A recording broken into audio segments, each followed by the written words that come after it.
तो आप सभी का स्वागत है। इस वीडियो में आज हम बात करेंगे जीन पियाजे के मोस्ट इम्पोर्टेंट 20 क्वेश्चन की। ये आपके लिए मॉक टेस्ट रहेगा। अगर आपने जीन पियाजे की थ्योरी पढ़ी है और आप टीचिंग एग्ज़ाम की तैयारी कर रहे हैं तो यहाँ से आपकी परीक्षा में एक क्वेश्चन 100% पूछा जाता है। आप सीटेट की तैयारी कर रहे हैं तो यहाँ से आपकी परीक्षा में 2 से 3 क्वेश्चन ज़रूर बनते हैं। तो चलिए स्टार्ट करते हैं आज की क्लास का पहला क्वेश्चन। जीन पियाजे के अनुसार निम्नलिखित में से कौन सी अवस्था जिसमें बच्चा अमूर्त संकल्पनाओं के विषय में तार्किक चिंतन करता है? ऑप्शन ए मूर्त संक्रियात्मक अवस्था, ऑप्शन बी औपचारिक संक्रियात्मक अवस्था, ऑप्शन सी संवेगी प्रेरक अवस्था, ऑप्शन डी पूर्व संक्रियात्मक अवस्था। 4 ऑप्शन आपके सामने है। सही आंसर होगा इसमें मूर्त पूछा है, मूर्त ध्यान रखिएगा। तो सही आंसर होगा इसका ऑप्शन बी। ठीक है, इसी को हम क्या बोलते हैं? अमूर्त संक्रियात्मक अवस्था भी बोलते हैं। औपचारिक को ही अमूर्त संक्रियात्मक अवस्था भी बोलते हैं। चलिए इनके बारे में थोड़ा डिटेल में पढ़ते हैं। जन्म से 2 वर्ष, इस आयु में बालक की बुद्धि उसके कार्यों द्वारा व्यक्त होती है। ठीक है ना। उदाहरण के लिए चादर पर बैठा शिशु चादर पर थोड़ी दूर स्थित खिलौनों को प्राप्त करने के लिए चादर को खींचकर खिलौना क्या है प्राप्त कर लेता है। मान लीजिए ये चादर है, ठीक है, यहाँ शिशु बैठा है, ये इसका खिलौना है, तो इस चादर को खींचेगा और अपने खिलौनों को प्राप्त कर लेगा। ठीक है। अब इसके बाद है 2 से 7 वर्ष, इसको बोलते हैं हम पूर्व संक्रियात्मक अवस्था। इस अवस्था में बालक अपने परिवेश की वस्तुओं को पहचानने लगता है, उनमें विभेद करने लगता है और इस दौरान भाषा का विकास भी प्रारंभ हो जाता है। इसके बाद देखेंगे 2 से 7 वर्ष। 2 से 7 वर्ष, इस अवस्था में बालक, ये 2 से 7 वर्ष की अवस्था जो है इसको बोलते हैं हम मूर्त संक्रियात्मक अवस्था। इस अवस्था में बालक में वस्तुओं को पहचानने, उनका विभेदीकरण करने और वर्गीकरण करने की क्षमता विकसित हो जाती है। और क्या है?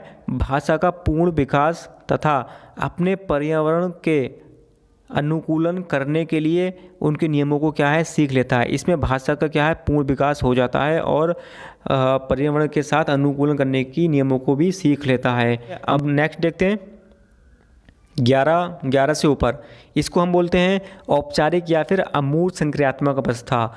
ये अमूर्त चिंतन की प्रमुख अवस्था है। अमूर्त चिंतन की क्या है? प्रमुख अवस्था है। बालक में अच्छी तरह सोचने की क्षमता विकसित हो जाती है, समस्या समाधान करने लगता है, निर्णय लेने लगता है और क्या है निर्णय लेने की उसकी क्षमता विकसित हो जाती है। ठीक है।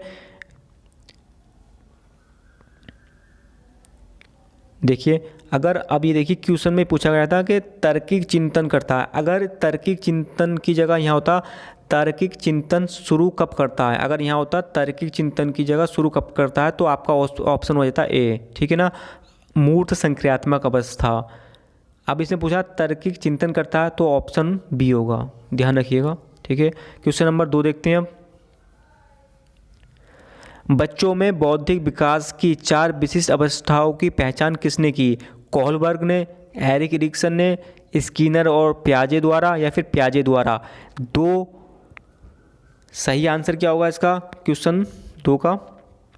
तो सही आंसर होगा डी, पियाजे द्वारा। क्वेश्चन नंबर 3 देखते हैं। वह अवस्था जब बच्चा तार्किक रूप से वस्तुओं व घटनाओं को विषय में चिंतन प्रारंभ कर देता है, वह कौन सी अवस्था होती है? संवेगी प्रेरक अवस्था, औपचारिक संक्रियात्मक अवस्था, पूर्व संक्रियात्मक अवस्था या फिर मूर्त संक्रियात्मक अवस्था। सही आंसर होगा ऑप्शन डी, मूर्त संक्रियात्मक अवस्था। क्वेश्चन नंबर 4 देखते हैं। छिपी हुई वस्तुएं ढूंढ निकालना इस बात का संकेत है कि शिशु निम्नलिखित में से किस संज्ञानात्मक कार्य में दक्षता प्राप्त करने लगा है? ऑप्शन ए क्या है? साभिप्राय, व्यवहार, वस्तु स्थायित्व, समस्या समाधान, प्रयोग करना। 4 ऑप्शन आपके सामने है। सही आंसर होगा 4 का। सही आंसर है बी, अभी हमने पढ़ा था। निम्नलिखित में से कौन सा कथन पियाजे के सिद्धांत के अनुसार कहा नहीं जा सकता? ठीक है। ऑप्शन ए विकास गुणात्मक चरणों में होता है। सही बात है, जीन पियाजे ने कहा है, बिल्कुल सही है।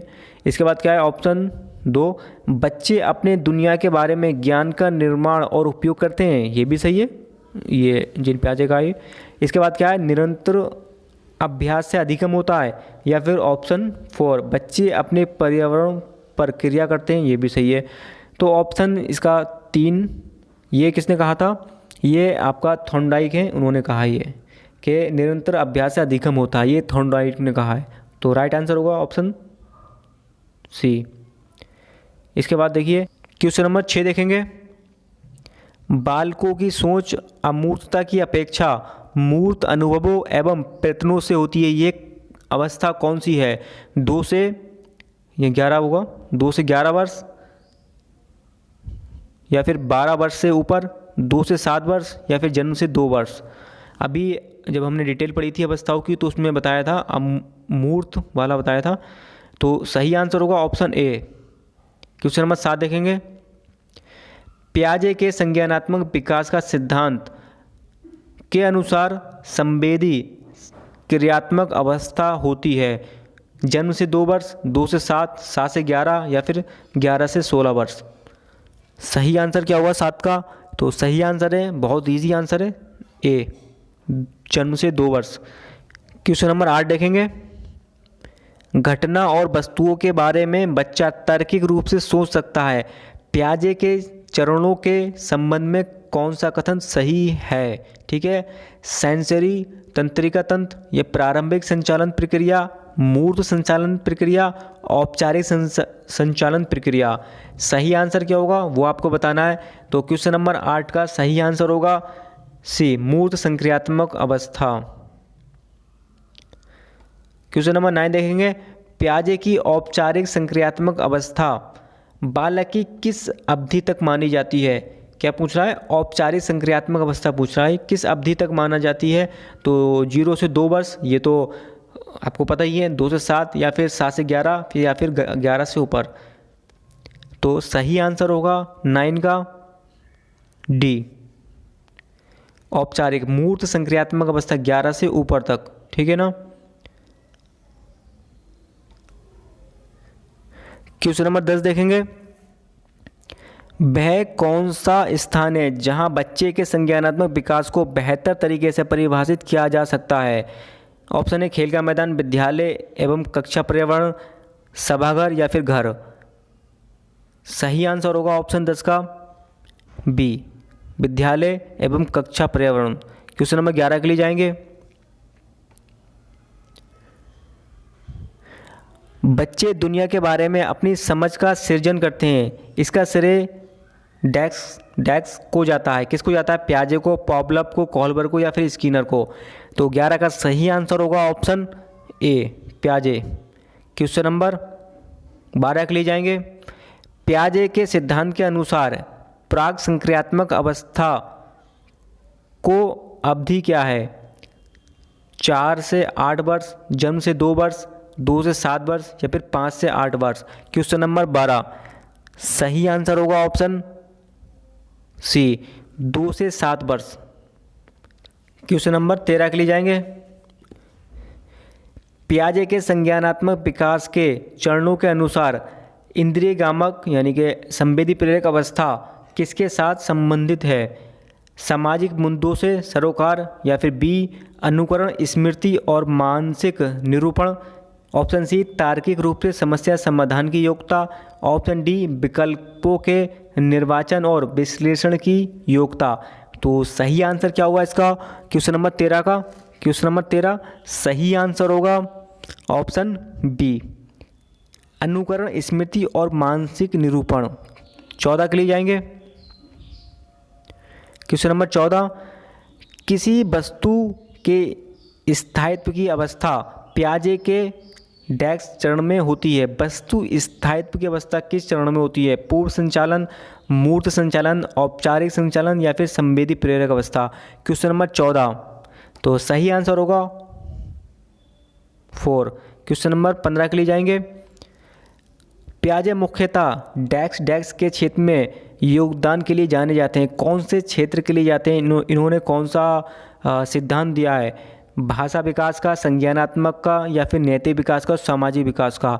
सही आंसर होगा क्वेश्चन नंबर 15 सही आंसर होगा संज्ञानात्मक विकास। क्वेश्चन नंबर 16 के लिए जाएंगे। जिन पियाजे मुख्य रूप से किसके अध्ययन के लिए जाने जाते हैं? संज्ञानात्मक, नैतिक विकास, सामाजिक विकास या फिर इनमें से कोई नहीं। क्वेश्चन नंबर 16 राइट आंसर होगा ए संज्ञानात्मक विकास। क्वेश्चन नंबर 17 के लिए जाएंगे। 17 निर्माण और खोज का सिद्धांत किसने दिया? वाइगोत्स्की, जिन पियाजे, अब्राहम मास्लो या फिर कोहलबर्ग। सही आंसर होगा इसका, सही आंसर है ऑप्शन बी जिन पियाजे। जिन पियाजे ने किसी बच्चे के विचारों में नए विचारों में समावेश हो जाने को क्या कहा है? व्यवस्थापन, सात्मीकरण, खोज या फिर निर्माण। तो 18 का सही आंसर होगा बी सात्मीकरण। ठीक है ना, इसके बारे में थोड़ा पढ़ते हैं। इसके अंतर्गत बालक सात्मीकरण तथा समायोजन की प्रक्रिया के मध्य एक संतुलन स्थापित करता है। क्वेश्चन नंबर 19 देखेंगे। जिन पियाजे के अनुसार कोई बच्चा किस अवस्था में अपने परिवेश की वस्तुओं को पहचानने एवं उसमें विभेद करने लगता है? पूर्व संक्रियात्मक अवस्था, औपचारिक संक्रियात्मक अवस्था, संवेदी प्रेरक या फिर पूर्व संक्रियात्मक अवस्था। अभी हमने डिटेल में पढ़ा है तो आपका गलत नहीं होना चाहिए। 19 का सही आंसर होगा डी पूर्व संक्रियात्मक अवस्था। लास्ट क्वेश्चन आज का। वातावरण के अनुसार स्वयं को ढालना क्या कहलाता है? आत्मसातीकरण, समायोजन, अनुकूलन या फिर समावेशन। क्वेश्चन नंबर 20 सही आंसर होगा 20 का 3 अनुकूलन। ठीक है, इसके बारे में थोड़ा सा पढ़ लेते हैं अब। आत्मसातीकरण, ठीक है, पूर्व ज्ञान से नवीन ज्ञान जोड़ने की प्रक्रिया आत्मसातीकरण कहलाती है। ठीक है ना। इसके बाद क्या है? समायोजन, जब बालक अपने पूर्व स्कीमा अर्थात ज्ञान में परिवर्तन करना प्रारंभ कर देता है तो वह क्या है? समायोजन कहलाती है। इसके बाद देखेंगे अनुकूलन। अनुकूलन बच्चों में दुनिया के बारे में समझ विकसित करने की क्षमता पैदा हो जाती है। वातावरण के अनुसार स्वयं को ढालना क्या है? प्रारंभ कर देता है तो वह क्या है? अनुकूलन कहलाता है। समावेशन पियाजे के संज्ञानात्मक विकास के अनुसार वह प्रक्रिया जिसके द्वारा संज्ञानात्मक संरचना को संशोधित किया जाता है उसको क्या बोलते हैं? समावेशन बोलते हैं।